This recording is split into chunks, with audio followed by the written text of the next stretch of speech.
Salut tout le monde, nouvel épisode des Vrais, avec cette fois-ci pour la première fois une sportive, car mon invitée cette semaine est une combattante, multiple championne de France de K1 et de kickboxing, coach sportive, aspirante journaliste et bientôt maman, c'est imminent, Laure Bellac alias Laure Ruthless, Laure l'impitoyable, est dans les Vrais.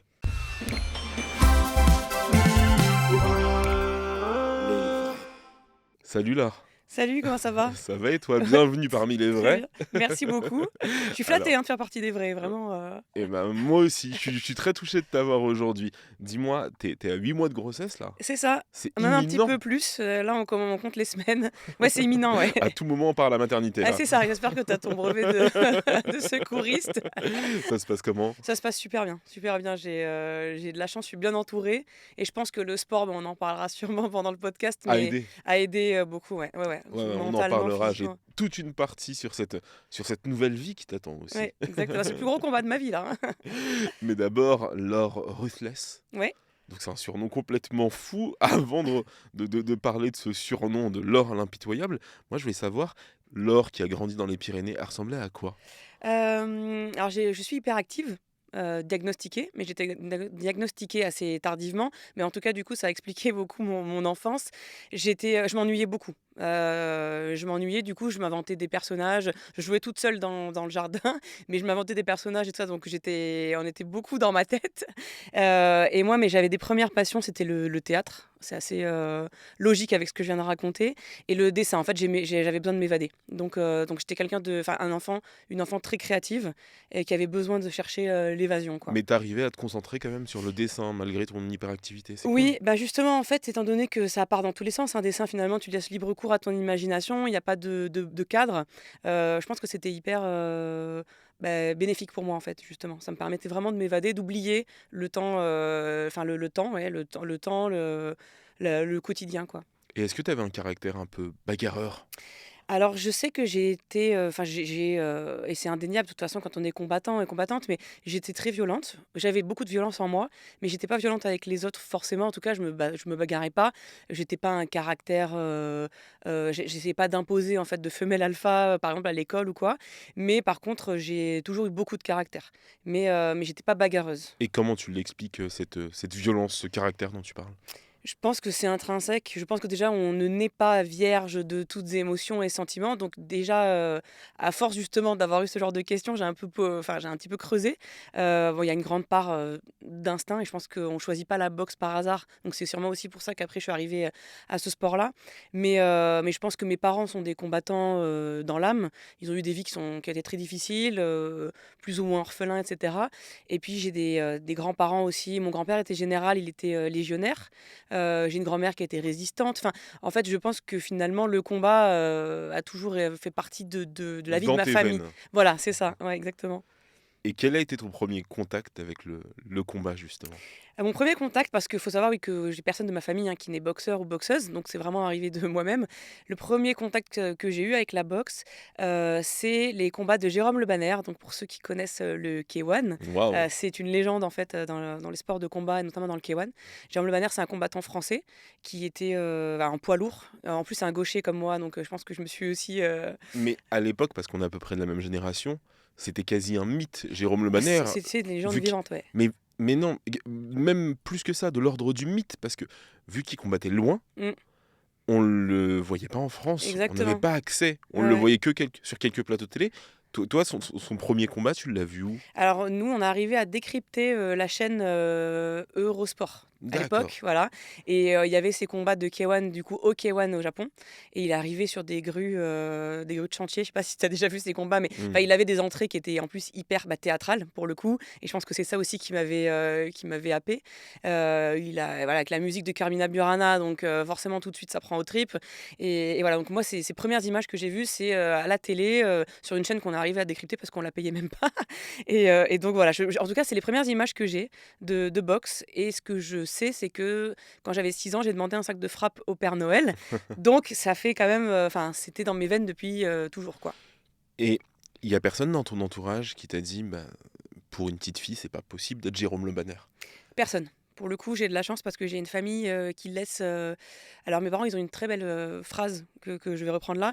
Ils disent en fait, on a fait des enfants pour leur donner des racines, comme ça, ils savent d'où ils viennent et ils sont solides, et des ailes pour qu'ils puissent s'exprimer comme ils veulent. Donc, en fait, j'ai toujours fait des choix de vie qui sont assez, on va dire, en dehors des clous. Parce que j'ai mes premières études, j'ai fait les beaux-arts, etc.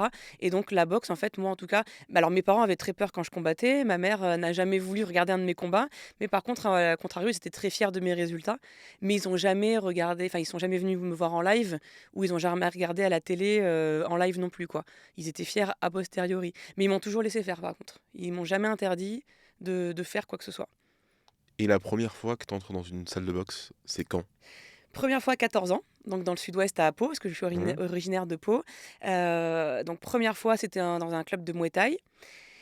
Et ça s'est pas très bien passé parce que j'étais la seule fille, j'étais assez jeune et moi, c'est vrai que j'ai toujours voulu combattre. Donc même petite, je me voyais sur le ring et pas parce qu'il y a plein de gens qui passent la porte de salle de boxe pour, se voilà, pour se défoncer, enfin, pour du loisir, mais Mmh. ils ont aucun objectif combat et c'est vrai que moi, j'ai toujours voulu aller sur un ring et me taper avec une fille, quoi, voilà, concrètement. Et donc c'était un peu compliqué parce qu'en fait, j'étais pas forcément, prise en charge, quoi. C'était pour le coup, sans qu'on me le dise peut-être, là, en tout cas, qu'on m'a dit: «Tu seras pas Jérôme Le Banner, tu es une fille, quoi».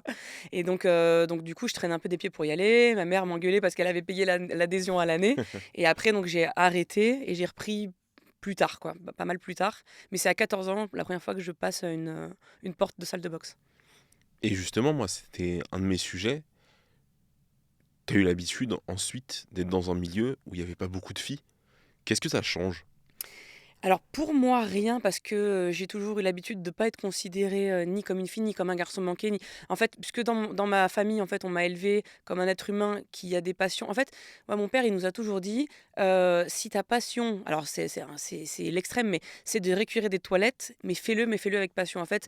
Donc du coup, on nous a jamais interdit de faire quoi que ce soit, donc moi, je me suis pas dit: «Ah ben je suis une fille», parce que même quand j'avais 14 ans, j'ai pas conscientisé, le fait que c'est parce que j'étais une fille qu'on s'est pas vraiment occupé de moi. Maintenant, je me rends bien compte.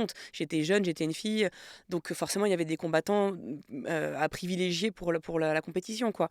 Mais du coup, ça m'a jamais, questionnée, en fait, ce rapport, homme-femme. Je voulais faire de la boxe et puis, en vrai, la grande majorité alors j'ai eu quelques petites anecdotes à raconter un petit peu «sexistes» entre guillemets, mais sinon, la grande majorité, en fait, il y a beaucoup de respect. Donc j'ai pas ressenti ce côté, je suis une femme, et je fais des en tout cas dans les salles de boxe, j'ai jamais ressenti un malaise par rapport au fait que je sois une femme. Donc et puis, Même en sparring? non, ça m'est déjà arrivé une fois. Pour l'anecdote, justement, un combattant pro en MMA, donc lui, il me connaissait pas, mais son entraîneur me connaissait. Et l'entraîneur bah, lui dit: «Tu te mets avec Laure», et il lui dit: «Mais t'es sérieux, tu me mets avec une fille?» Mais en fait, j'étais même pas vexée quand il l'a dit parce que c'était. En fait, je le comprends, je comprends. C'était un poids, il devait faire 80 kilos. Il a l'habitude d'être avec des mecs qui tapent lourd, surtout qu'il est pro. Et en fait, quand on a fait le sparring ensemble, à la fin, il s'excusait. Il m'a dit: «Je suis désolé, en fait, je connais pas de filles qui tapent, enfin qui sont pros. Donc du Mmh. coup, dans ma tête, je pensais que j'allais me retrouver face à une loisir. Donc je peux pas enfin moi, j'en ai jamais voulu, ni avant, ni pendant, ni après le sparring. En fait, c'est voilà, mais tu vois, c'est une histoire sur 15 ans de pratique. Donc en fait, c'est quand même, très peu, finalement. Dans ton parcours, tu le disais, il y a les beaux-arts. Oui, ouais, ouais, Tu été aux beaux-arts, tu es ensuite devenu graphiste. exactement. Et à quel moment tu reprends la boxe dans ce parcours? Alors, la boxe m'a jamais, enfin l'envie de boxer m'a jamais lâché. Peut-être que justement le fait que j'ai personne dans mon entourage de boxeurs ou boxeuses a fait que ça a été un retardement, bien que je crois parce que pendant très longtemps, en fait, j'ai regretté de ne pas avoir commencé plus tôt, mais en fait, je crois pas au hasard et je pense qu'il y a un timing pour tout et je suis très contente d'avoir commencé à cet âge-là, enfin bref. Et en fait, donc j'ai fait les beaux-arts. Ma première passion, du coup, c'était le théâtre, donc c'est vrai que ça prenait aussi beaucoup de place, quand j'étais au collège, lycée et cetera. Je rentre aux beaux-arts où vraiment, bah, là, c'est le Graal pour moi. Et je termine mes études à Paris, à l'école des Gobelins, qui est une école assez prestigieuse de graphisme. Mmh. Et c'est là où je me dis: «Maintenant c'est bon, je me suis sédentarisée» entre guillemets, j'arrive pour finir mes études et pour commencer un travail, donc je vais être là un petit moment. Donc là, c'est vraiment le moment pour me mettre à la boxe, quoi. Donc bah, j'avais repris un petit peu, quand j'étais aux Beaux-Arts. Avec des copines, on s'était dit qu'on ferait de la boxe et en fait, je connaissais quelqu'un qui est mon mentor de la boxe, il s'appelle Luc et on rigole parce que c'est: «Luc, je suis ton père de la boxe». Et Luc qui était entraîneur, de boxe thaï et de boxe française. et c'est donc à Pau. Et c'est lui qui me dit, va faire de la... Parce que moi, je voulais pas faire de boxe française, je voulais faire du mouet. Mais il me dit, va en boxe française parce qu'il y a plus de féminines. Donc déjà, pour tourner, ça va être plus intéressant. Et c'est une école qui est très technique, l'ABF. Donc après ça, tu pourras bifurquer dans les autres boxes si tu veux. Donc c'est lui qui m'a conseillé. Donc j'ai recommencé à Pau, de manière un peu en dilettante. Je suis partie à Paris et c'est quand j'ai commencé à me sédentariser, à avoir mon premier travail, que je me suis mise à fond dans la boxe, quoi. C'est intéressant que tu dises que tu n'avais pas envie de faire de la boxe française, parce que c'est vrai que la savate, comme on dit, a une mauvaise réputation, en Ouais, réalité. Et d'où vient cette mauvaise réputation de la boxe française? alors, alors il y a deux problématiques, je pense. La problématique, c'est que il faudrait dépoussiérer, à mon avis, des choses, mais je fais pas partie de la Fédé. Mais en tout cas, notamment la tenue, je pense qu'elle donne pas, elle est pas très sexy. Elle Tu est sais, c'est dégueulasse, la voilà, tenue. combinaison intégrale pour ceux qui connaissent pas. Il y a voilà, il y a des choses qu'il faudrait dépoussiérer. C'est un peu, ça fait un peu brigade du tigre. Ouais. Et il y a aussi quelque chose qui diffère plus ou moins des autres box, c'est qu'il y a de l'assaut en championnats mondiaux, etc. Et l'assaut, c'est vraiment à la touche. C'est-à-dire que le moindre bruit, le claquement de gants, tu peux te faire arrêter parce que voilà. Donc c'est vraiment, c'est que de la touche, donc il n'y a aucune frappe forte. Et je pense que les gens, du coup, confondent la boxe française, ils font un espèce d'amalgame et pensent que la boxe française, c'est que de la danse, en fait, que de l'assaut, Mm. que de la touche.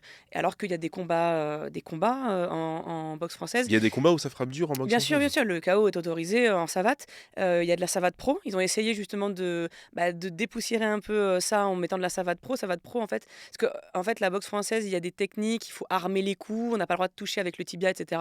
Savate pro, tu peux balancer les coups. Enfin voilà, il y a des choses qui sont un petit peu plus autorisées. Ils ont un peu élargi l'autorisation des coups. Et donc, ça fait aussi venir des gens du kickboxing, du muay, enfin voilà.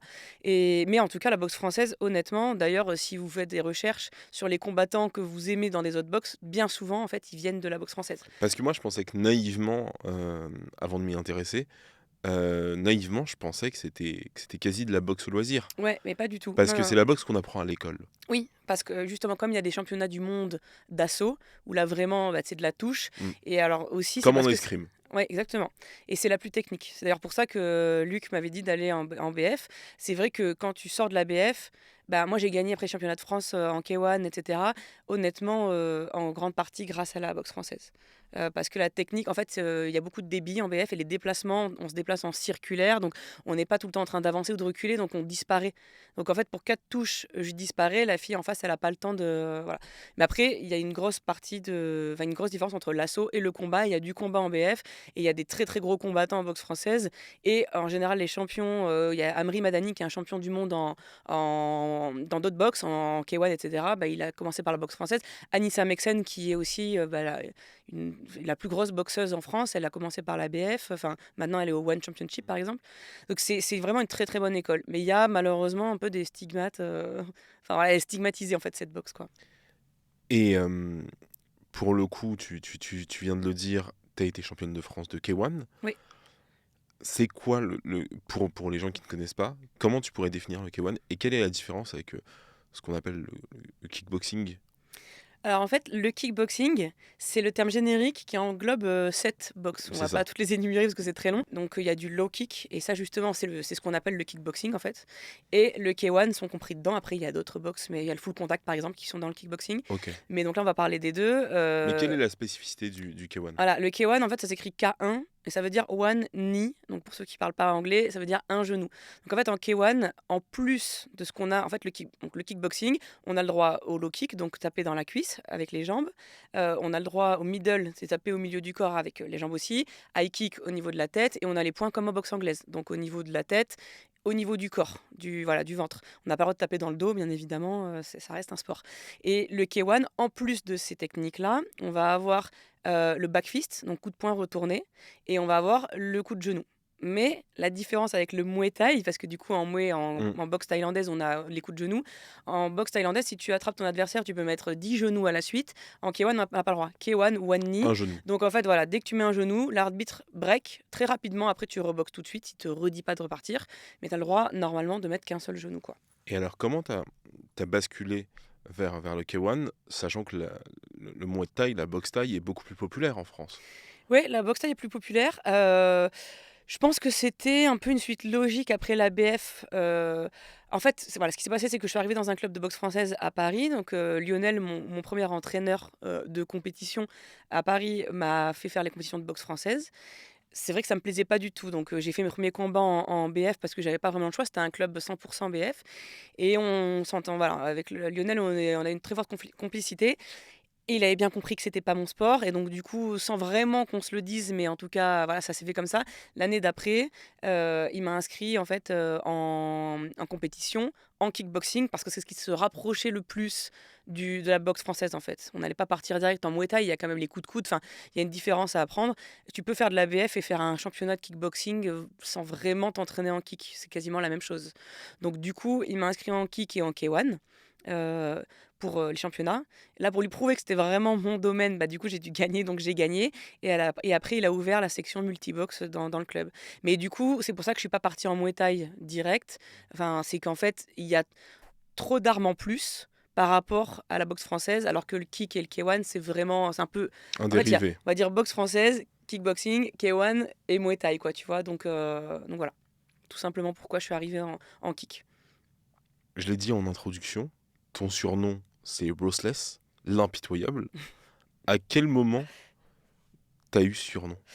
Alors un surnom, en tout cas pour ma part, on le choisit pas, hein. Enfin, si toi-même tu t'auto-surnommes, c'est un peu bizarre.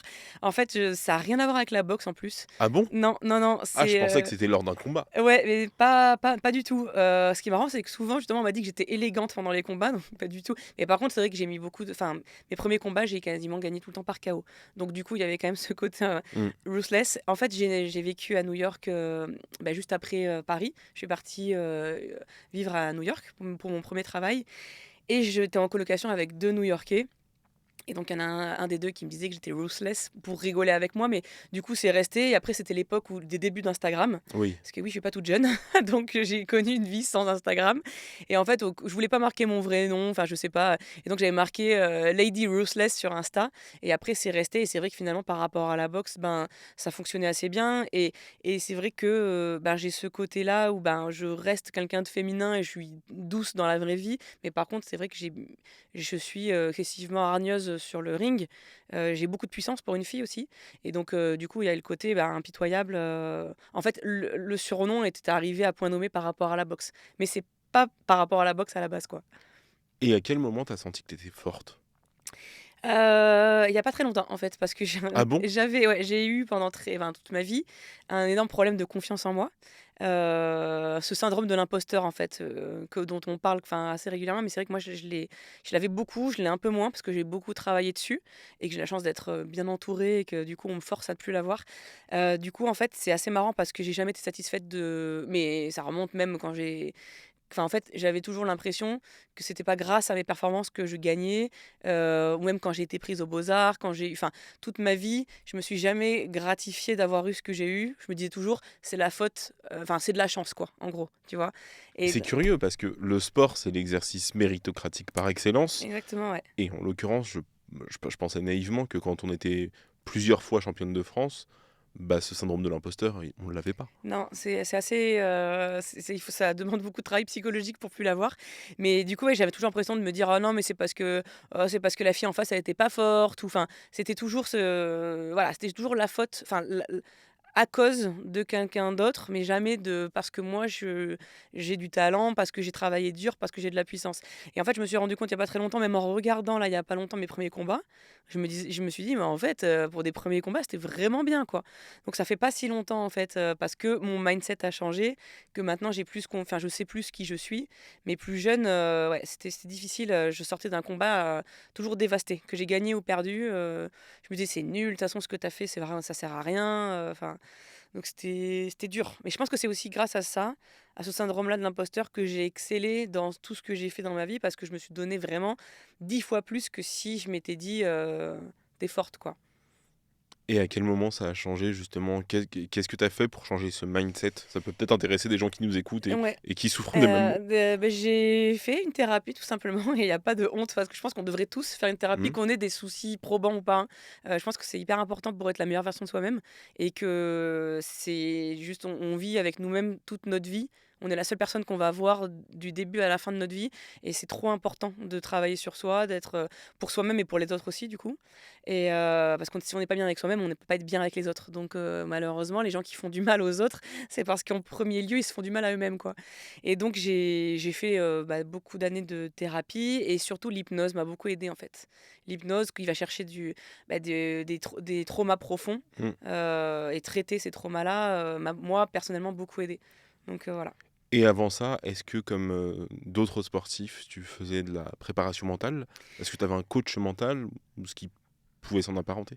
Non, j'ai jamais et en tout cas, j'ai jamais été accompagnée par D'accord. quelqu'un, par un professionnel, par rapport à ça. J'aurais bien aimé d'ailleurs, mais j'ai jamais été, accompagnée, comme ça. Par contre, moi, de moi-même, avant les combats, j'aime bien lire des livres, qui traitent un peu justement, de l'état d'esprit, du fait que enfin, voilà, je lis j'ai des lectures, on va dire, un peu spécifiques par rapport au combat. Aussi, j'écoute des musiques, qui me voilà, qui me transcendent un petit peu, avant mes combats. Donc je le fais moi-même en fait, ma préparation mentale, je me la fais moi-même. Et avant le combat, moi, je parle rarement à des combattants, donc ça m'intéresse.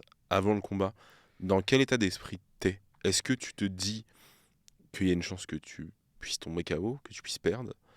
Est-ce que cette donnée-là n'existe pas dans ton esprit? Dans quel état d'esprit t'es avant Heu, de monter sur le ring? la blessure, j'y pense jamais. Jamais je pense au chaos, jamais je pense à la blessure. Je pense sinon tu montes pas sur le ring ou alors justement tu vas te blesser exprès. Mmh. Enfin, donc ça, en tout cas, moi, une fois de plus, c'est mon expérience personnelle, hein. Moi, je pense vraiment jamais à ça. Par contre, oui, les combats que j'ai perdus, honnêtement, c'est parce que dans ma tête, je partais perdante. Je me disais, «De toute façon, t'es pas assez forte», j'ai jamais, eu l'impression d'avoir une fille qui m'a vraiment mis à mal alors que je donnais tout. Pour moi, c'est parce que dans ma tête, j'étais perdante.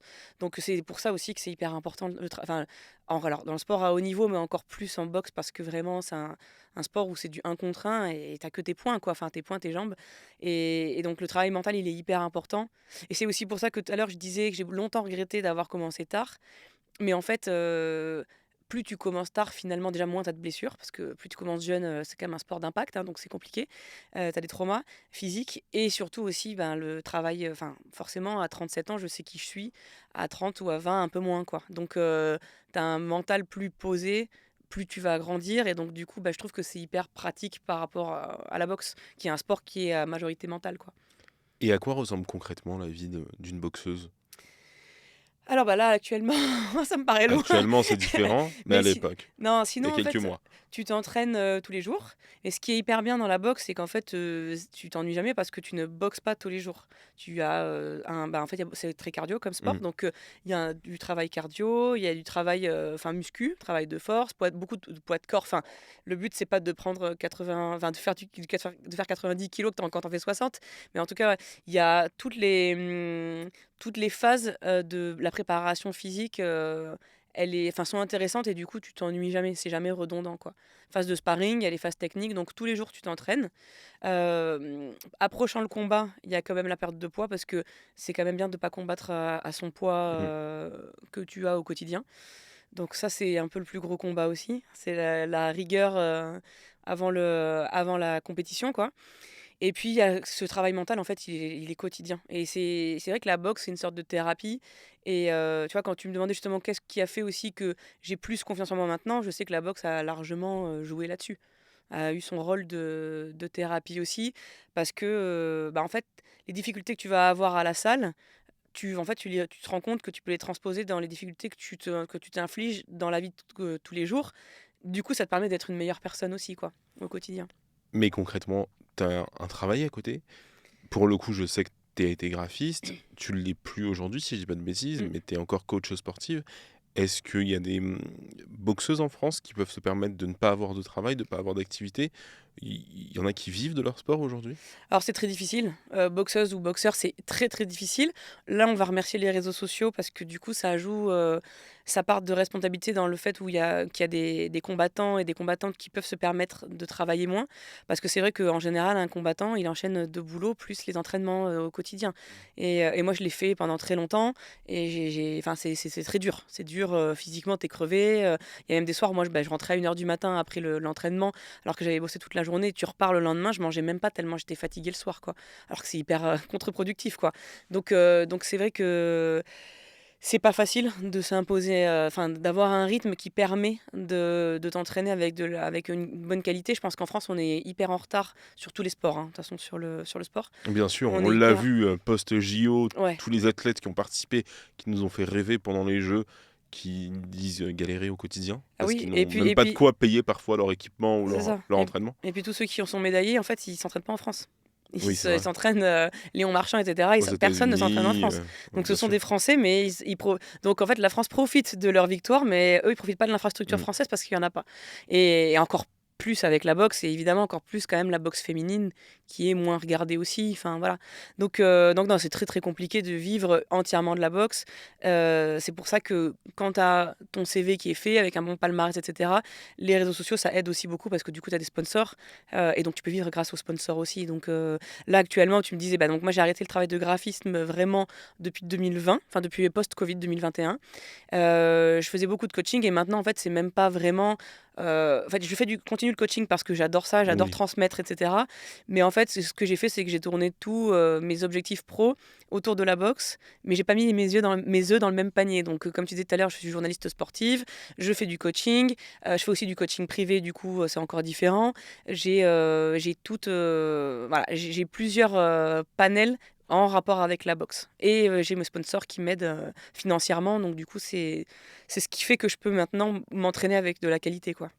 Tu fais partie d'une génération où il y a quand même plein de boxeurs et de boxeuses qui ont basculé vers une autre discipline, le MMA. Ouais, Euh, je crois ne pas dire de bêtises si ton compagnon, si je dis que ton oui, compagnon, lui, a fait cette bascule-là récemment. exactement, ouais, ouais. Euh, Pourquoi toi, t'as pas basculé? Parce que tous mes entraîneurs m'ont dit que ça c'était pas, enfin, personne ne m'a poussé dans ce sens-là. Personne t'a poussé à le faire. Et moi, c'est pas un sport qui m'intéresse. Alors, ça m'intéresse de le regarder et encore que. Mais en fait, c'est vrai que puis bon, finalement, j'ai aussi 37 ans maintenant. Donc, de Hmm. toute façon, là, tu vois, après ma grossesse, je compte reprendre la compétition. Mais évidemment, pas comme avant. C'est-à-dire que si j'ai un combat qui m'intéresse, voilà, avec une ceinture, enfin, quelque chose d'intéressant et de sexy, on va dire, je vais le faire, mais je vais plus reprendre les championnats, etc. Enfin, et donc, du coup, je me dis.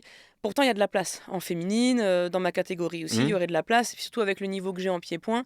Voilà, ce serait pas très très compliqué parce qu'il faudrait du coup juste voilà, reprendre les bases du sol. Du sol, ouais. Voilà. Mais je sais pas, ça m'intéresse pas plus que ça. Et c'est vrai que maintenant, bah, justement, tu disais que dans ma vie de couple, en fait, on est deux combattants. L'avantage, c'est que bah, Ange me donne l'adrénaline. Enfin, je suis contente de pouvoir l'accompagner là-dedans, lui. Et je suis contente aussi, moi, voilà, de lâcher un petit peu la compétition pour aller vers le journalisme plutôt.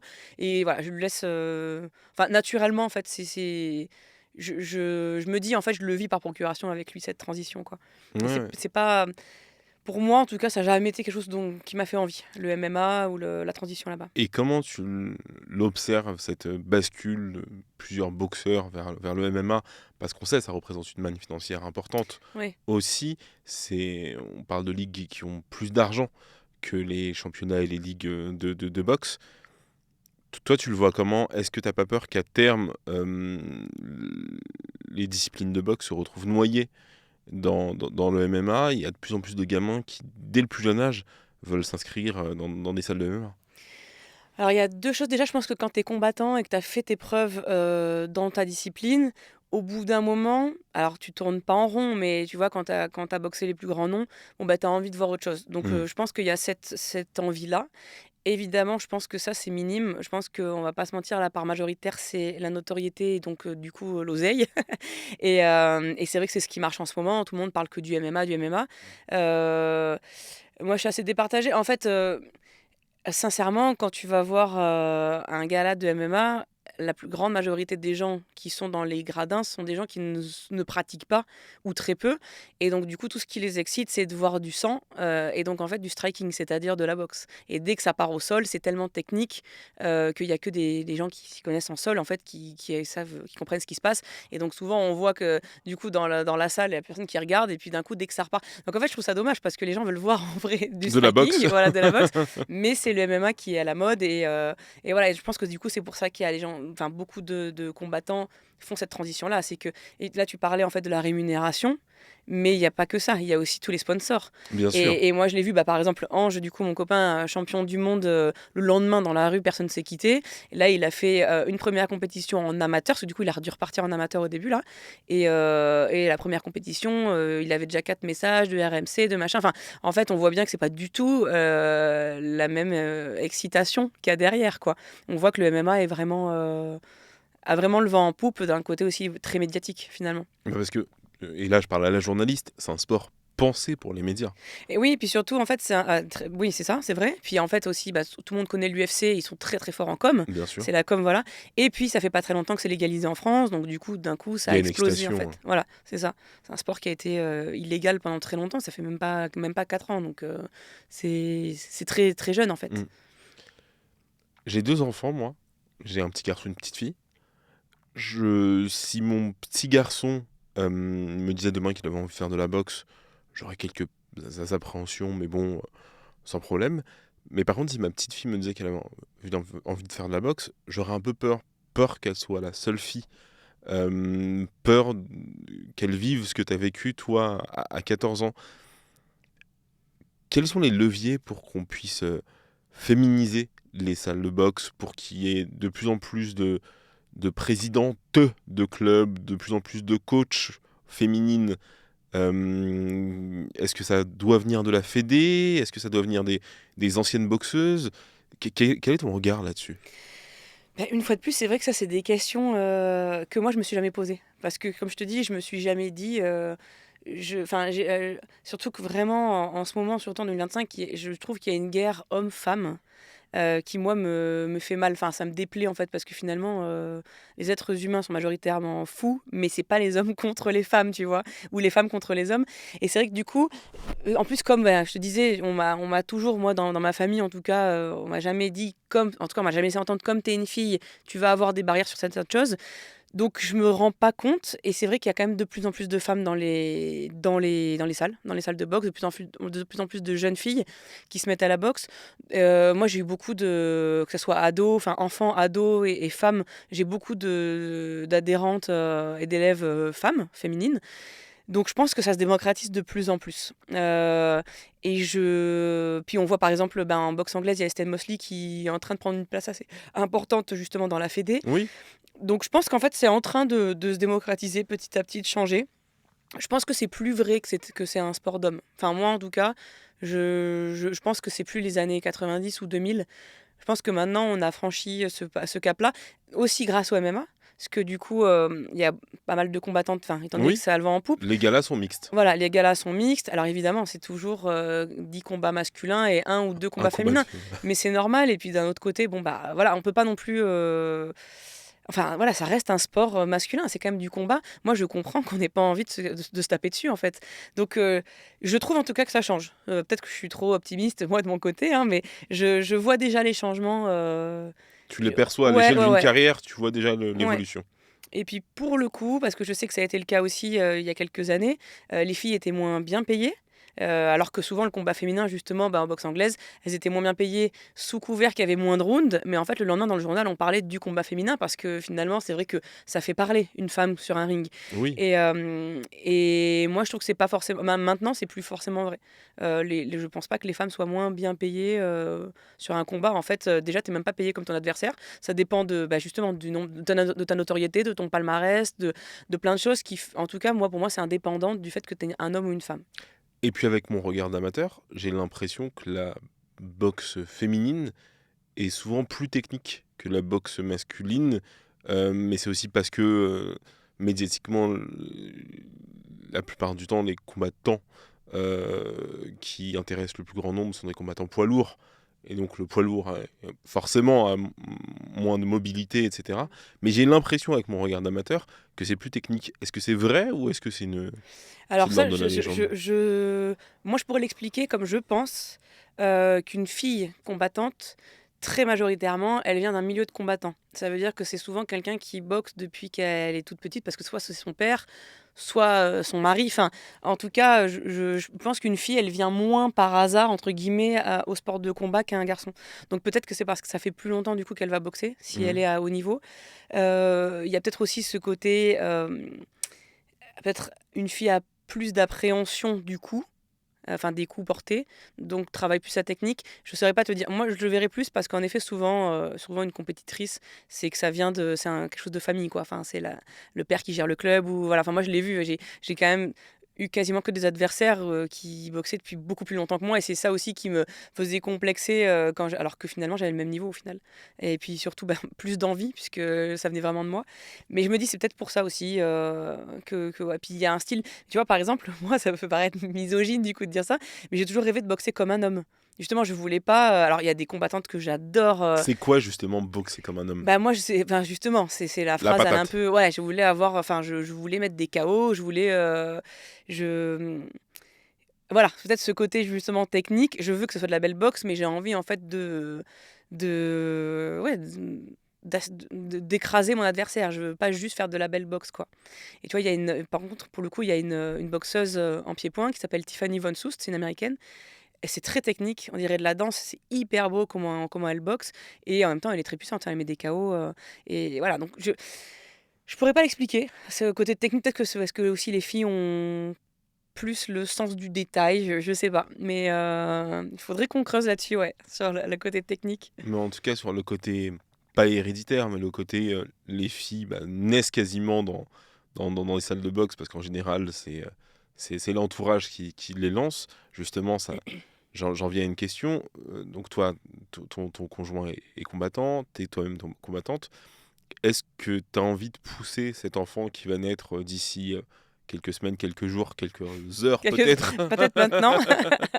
Est-ce que tu comptes le pousser, l'encourager à faire de la boxe, cet Non, enfant? pas du tout. Justement, tout le monde, étant donné que on est combattants tous les deux, tout le monde nous dit ah, futur boxeur. En plus, comme c'est un garçon, je pense encore plus. Mhm. Et nous, on répond surtout pas, quoi, en Ah, rigolant. surtout pas. Alors, on va jamais le forcer dans un sens ou dans l'autre. C'est-à-dire que on s'en rend bien compte, étant donné que nous, on baigne dans la boxe, que Ange, du coup, mon conjoint, est aussi journaliste sportif. Enfin, en Mhm. fait, nos deux vies sont similaires. Donc, il y a vraiment que la boxe, que le Ouais. combat autour de nous, d'un terme pro, voilà. Donc forcément, on se rend bien compte qu'avec avec des parents comme ça, c'est fort probable qu'il ait envie de se mettre à la boxe. En tout cas, nous, on va jamais le pousser. Et nous, ce qu'on aimerait bien pour le coup, c'est qu'il commence par la lutte, tu vois, par un sport. Je trouve que la lutte ou le JJB, enfin les sports de sol, De sol. sont des sports hyper intelligents. Ça demande beaucoup de réflexion. Ça permet de prendre conscience aussi de son corps, etc. Et le baby, les cours pour les enfants sont hyper. C'est de la motricité en fait, donc c'est super. Par contre, ce qu'on veut, ça c'est sûr, c'est que ça soit un sportif. Une fois de plus, moi je trouve que qu'on soit dans le domaine du sport ou dans le domaine scolaire en France, on est à la ramasse totale. Et j'aimerais, mais je vais jamais le forcer, mais en tout cas j'aimerais qu'il fasse sport-études par exemple. J'aimerais qu'il ait sa journée divisée entre entraînement et école. Parce que je trouve que d'aller à l'école de 8h à 17h avec un sac lourd plus lourd que ton propre poids, c'est complètement contre-productif. Et je vois le système allemand par exemple. Qui est beaucoup plus avancé que nous en fait par rapport à ça. Donc on aimerait qu'il soit sportif. Le sport au centre de la Ouais, vie, le sport mais pas passe forcément la boxe. pas forcément la boxe, et tant mieux s'il choisit pas la boxe. Mais bon, on le Parce que laissera. t'as peur de lui foutre la pression aussi. Non, non, ça va, ça c'est parce qu'en Parce qu'il y a plus un sacré palmarès à la maison. oui, ouais, mais Entre papa et maman, ça fait pas mal. mais ouais, après on sait que enfin c'est bête parce qu'il est pas encore né, mais on a des très fortes personnalités tous les deux avec Ange. Donc on se dit que notre enfant il sera comme ça aussi et qu'en fait il sera pas écrasé par notre personnalité ou notre parcours. Mais c'est un sport qui est pas facile, et puis c'est un sport qui quand même si du coup ça paraît sexy parce que maintenant c'est un peu à la mode avec le MMA et tout ça, c'est un sport qui est très dur physiquement. C'est des traumatismes physiques. Nous, enfin Ange il a 30 ans, il a mal partout, moi c'est pareil. Enfin, en fait on fait des mauvais vieux quand même, quoi. Donc du coup s'il pouvait faire un sport qui moins rude, voilà, c'est pour ça aussi, quoi. Bon, là, c'est vraiment la maman qui parle et le papa. Voilà, c'est ça. Tu le disais, t'as 37 ans. T'as attendu avant d'avoir ton premier enfant. T'as attendu de faire ta carrière en tant que sportif. Parce que c'est un truc qu'on entend souvent chez les sportives. C'est le premier enfant est souvent vécu comme la fin d'une carrière. Donc la plupart du temps, ils repoussent et repoussent, elle repousse l'échéance du premier enfant. Toi, c'est ça? Non, moi, la vie est une question de timing et je voulais être avec la bonne personne parce que mon objectif, c'était de construire une famille et pas d'avoir un enfant à tout prix et donc du coup, si ça avait dû se passer plus tôt, ça se serait passé plus tôt. Si ça avait dû se passer plus tard, plus tard. Enfin, c'est juste que je suis avec la bonne personne et que je voilà, enfin l'objectif pour moi, c'était d'avoir une famille et pas d'avoir un enfant à tout prix et j'ai pas eu en tout cas de pression, sur ma carrière, sportive ou quoi. Parce que, bah, je pense que j'ai peut-être aussi la chance et que j'ai l'avantage d'avoir toujours été un peu à contre-courant, donc du coup, j'ai l'habitude de pas forcément faire les choses comme, enfin, en tout cas, de pas me fier à ce que la masse collective va penser ou dire. Mais je sais très bien que je reviendrai de cette grossesse avec des objectifs qui me plairont derrière, peu importe lesquels ils seront. Donc je me suis jamais dit c'est une fin de vie, au contraire. Et puis je pense que quand tu as un enfant, tu me considères sûrement pas parce que tu en as deux, ça te donne encore plus de force de toute façon. Donc en fait, une fois qu'il est là, tu as encore plus envie de faire les choses et de voilà. Pas mal de force, beaucoup de fatigue Ouais, aussi. bien sûr. Mais du coup, je pense que mentalement, en fait, quand il Bien sera là, sûr. ça va encore plus me transcender et je pense que pour Ange aussi, pour ses prochains combats. En tout cas, voilà, moi, j'ai pas repoussé l'échéance pour ma carrière sportive. Je voulais juste être avec la bonne personne pour construire cette famille et qu'on lui apporte des bases solides. C'était ça le plus important. Et tu l'emmèneras voir les combats de maman? Oui, ouais, ouais. Parce que ça, c'est un truc, vraiment un sujet que je voulais avoir avec toi, c'est la figure de la combattante. Ouais. Une combattante, on l'imagine soit hyper virile, soit hyper sexualisée, Mm. mais on l'imagine pas normale, avoir des enfants, avoir une vie de femme, avoir même un taf. Il y a un côté, tu le disais hier quand on s'est appelé, soit Tomb Raider, soit le côté machine de guerre totale et tout. Comment tu l'expliques qu'il n'y ait pas dans l'inconscient collectif cette image de la combattante? Faudra demander aux 10 000 abonnés qui m'ont abandonné depuis Quand que t'as je annoncé suis ta enceinte, grossesse? ouais, quand j'ai annoncé ma grossesse. Je pense vraiment qu'il y a, oui, il y a ce côté, en fait, bah, le combat, c'est dur, en fait. C'est dur, donc tu peux pas laisser de place aux émotions, parce que sinon, bah, tu t'es foutu. Et donc, je pense que c'est ce qui attire la masse, en fait, parce qu'il y a beaucoup de gens qui rêveraient d'être combattants, mais qui osent pas le faire. Et donc, voilà, enfin, il faut laisser rêver les gens. Après, moi, enfin, que tu me posais la question de s'il viendra voir mes combats, bien sûr, parce qu'en fait, justement, ne pas l'amener, ça voudrait dire euh, sacraliser quelque chose qui n'a pas lieu. En fait, ça reste du sport. Et si je perds devant lui ou si je gagne devant lui, justement, ça lui apprend aussi la vie, la frustration. Enfin, d'ailleurs, on voit plein de, par exemple, que Canelo Alvarez qui amène sa petite fille, Hmm. tu vois, même lors des pesées, etc. Enfin, et je trouve que c'est hyper bien. Finalement, ça fait partie de son quotidien, puisque c'est notre quotidien à nous. Donc, bien sûr, il viendra et il viendra aussi au combat de son père. Enfin, mais c'est vrai qu'il y a le côté, enfin, moi, je le vois très bien. Enfin, d'ailleurs, on me dit tout le temps que je ressemble à Lara Croft sur les réseaux, etc. Je pense que oui, hein, une super héroïne, bah, on voit pas quand elle a un rhume, quoi. C'est vie normale, ouais. Voilà, c'est ça. On la voit pas attendre le bus. Enfin. Et puis il y a aussi l'idée d'une maman qui est forcément douce, Oui, ouais, ouais, ouais, c'est qui ça va pas aussi. aussi avec le côté combattant Ouais, qu'on attend il y a peut-être ça aussi d'une de se dire, kickboxeuse. on est plus vulnérable. Enfin, voilà, mais tu peux être maman et combattante. Et puis d'ailleurs, il y en a plein avant moi qui l'ont fait en France, hein. Enfin, Sarah Ramoun Bien en sûr. boxe anglaise, Estelle Mosley une fois de plus. Enfin, c'est des super belles preuves parce qu'elles sont revenues après sur le ring et sans problème, quoi. Hmm. Donc, Et tu t'es entraînée enceinte.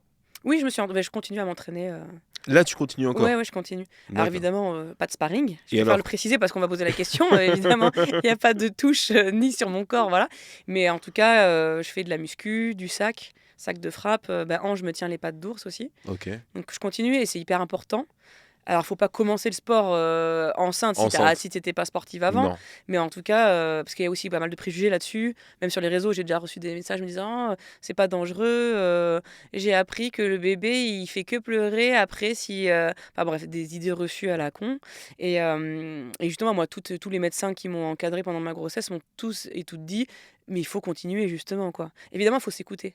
Je pense qu'il y a peut-être aussi certaines femmes, notamment sportives de haut niveau, qui ont du mal avec la prise de poids, avec le fait de se voir changer et forcément mon entraînement diminue. Je ne prends pas les mêmes charges que Alors d'habitude. justement, en quoi il s'adapte cet entraînement? Bah, faut s'écouter déjà, faut se connaître et s'écouter. Il s'adapte sur le bah, déjà, bon, il y a pas de sparring, donc c'est quand même, en tout cas en boxe, quelque chose d'assez important le sparring et ça me manque, mais il y a pas de frappe face à quelqu'un. Ça, c'est une évidence et ensuite, je prends des charges moins lourdes, sur la prépa physique et j'ai eu un peu moins de ca enfin, j'ai beaucoup moins de cardio, donc on fait des rounds moins longs. Enfin, si j'ai envie de m'a en fait, quand j'ai envie de m'arrêter, je m'arrête et puis je reprends quand j'ai envie de reprendre. Donc je m'écoute et puis il y a des fois où je voulais m'entraîner, je me suis sentie vraiment super fatiguée, mais du coup, j'y suis pas allée.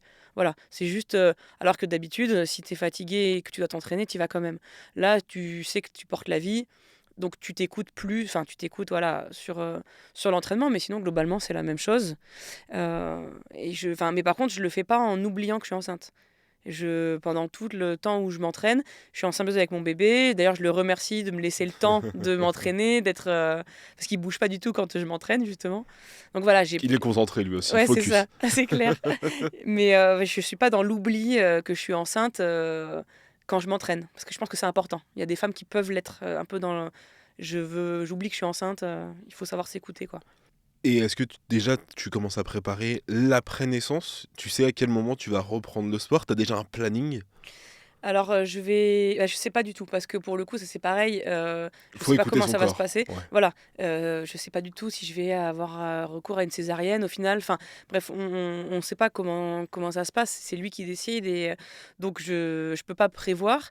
Par contre, oui, ce qui est sûr, c'est que dès que mon corps me le permet, je me réentraînerai et si c'est rapidement, tant mieux. Si c'est dans un peu plus de temps, c'est pas grave, voilà. Par contre, on a déjà, la programmation de stages et cetera, pour l'année prochaine, quoi, tu vois? À partir de février et cetera. Mais moi, je j'ai pas de combat de prévu en tout cas, là. Mais par contre, ce qui serait bien, dans l'idéal, tu vois, si je dois faire un peu dans la sécurité, ça serait, un combat en juin, tu vois, par exemple. Je pense que c'est largement, Un combat en bon. juin? Ouais. Ah oui, ça vient vite. Ah et bon, on est en octobre, mais tu vois, si, le temps de la récupération, de se réentraîner et cetera, je pense que je pense que c'est faisable. Purée. Tu le disais, tu fais des stages. Oui, ouais. Notamment, il y a un stage de prévu, qui a été, repoussé parce que tu es Ça devait être ce enceinte, week-end, ouais, qui devait exactement. être ce week-end. Un stage pour femmes à Ibiza, c'est ça? C'est ça, ouais, Alors exactement. tu fais quoi dans ces stages? Alors en fait, les stages, bon, je fais pas que des stages 100% féminins, mais c'est vrai que ça marche bien, bah, parce que je suis une femme dans Mmh. les sports de combat. En plus, ça fait encore plus sens avec mon retour enfin, d'après l'accouchement, etc. En fait, les stages, ça dépend en fait de l'envie des clubs. Mais là, ce qui va se passer à Ibiza, c'est qu'en fait, c'est dans une maison privatisée. Donc, en fait, on sera que entre nous. Donc, c'est super parce qu'il y a des femmes aussi, bah, soit des femmes voilées aussi qui viennent dans ces stages-là, qui D'accord. veulent pas se mélanger ou en tout cas, parce que des fois, on est dans un hôtel. Et donc, dans l'hôtel, bah, il y a aussi des hommes, etc. Donc, là, on est vraiment dans une villa entre nous. Et on va s'entraîner en boxe. C'est pour tout niveau. OK. Et après, ce qui est bien, c'est qu'il y a plein d'activités tous les jours. Il va y avoir. Ouvert aux débutants? Ouais, c'est ouvert aux débutants, ouais. D'accord. Et il va Aux y avoir. débutantes? Débutantes, ouais, exactement. Et des ateliers yoga, remise en forme, bain froid. En fait, c'est pas que de la boxe. C'est-à-dire que tu viens t'entraîner, mais tu es aussi quand même dans le kiff, tu vois. Et puis, ce qui est super, c'est que ça permet de rencontrer des personnes qui ont les mêmes intérêts que toi, mais que tu connaîtrais pas forcément dans la vraie vie. Et du coup, ça crée des liens entre les gens. Et ça, moi, j'adore quand je vois que mes élèves deviennent amis. C'est hyper gratifiant, quoi. Je me dis, je suis contente, j'ai contribué enfin, à les faire devenir amis. Je trouve ça hyper sympa, tu vois. J'ai une dernière question. T'en as mis plusieurs des KO dans ta vie? Je crois que t'en as mis 6, c'est ça? Ouais, je 6 sais combats pas. sont Ouais, terminés par ouais. KO. J'ai cru lire ça. Ça fait quoi de mettre un KO? Franchement, la première, c'est le Graal. Enfin, c'est sûr. Alors, c'est sûr que si tu gagnes par KO au bout de 3 secondes, C'est un peu il y a un côté frustrant. frustrant. Moi, le plus rapide que j'ai mis, ouais, c'était à 35 secondes Ah oui, quand du même. début. Donc, c'était assez rapide. C'est hyper gratifiant, évidemment. Enfin, en tout cas, pour moi, peut-être qu'il y a des gens. Mais vu que moi, mon but, c'était de mesurer ma puissance, enfin, c'est c'est gratifiant. Ça paraît horrible de dire ça comme ça parce qu'on se dit: «Ah ouais, là, attends, mais elle est méchante, elle met un KO». Il faut savoir que la fille en face, elle a le même palmarès, elle est préparée comme moi donc et puis surtout, elle, en fait, quand elle enfin, tu vois, la guerre, plus elle est dure, plus on se tombe dans les bras derrière aussi, hein. Il y a un élan de fraternité. Moi, je suis devenue amie avec des adversaires, hein, que j'ai gagnés. Enfin, tu vois, il y a pas d'histoire de ou même quand j'ai perdu. Enfin, tu vois? Donc le chaos, évidemment, c'est Et c'est parce quand que même la cerise sur justement, le je me gâteau. disais, est-ce que tu débordé par plein de sentiments contradictoires ou parfois j'imagine que tu dois aussi avoir peur pour ton adversaire, je me suis toujours demandé à chaque fois que j'ai vu un chaos ce qui se passait dans la tête du combattant ou de la combattante, qui venait de mettre le chaos. Bah, en fait, quand tu mets le KO, tu es hyper content, donc tu souvent, bah, d'ailleurs, on les voit, ils sautent autour des cordes ou ils montent sur la cage, ils hurlent et cetera et par contre, après, tu as énormément de respect. Donc nous, bah, surtout ça, c'est, tiré du Muay Thai, mais en fait, on se met à genoux, et on baisse la tête, en fait, sur le ring, face à l'adversaire pour lui marquer enfin, pour lui montrer notre respect et évidemment qu'on l'accompagne après, enfin, on parle avec elle, ou avec lui. Après, on va, enfin, il y a, on n'est pas juste en train de hurler et après on s'en va, retrouver nos potes, quoi. Il y a un accompagnement, enfin, on veut savoir comment se porte l'adversaire derrière, quoi. Est-ce que tu penses à ton prochain chaos? Est-ce que tu as hâte de ce prochain chaos? Bah, j'espère que je vais en remettre une fois dans ma vie, mais c'est sûr. Après, par contre, si tu cherches le chaos, souvent tu le mets pas.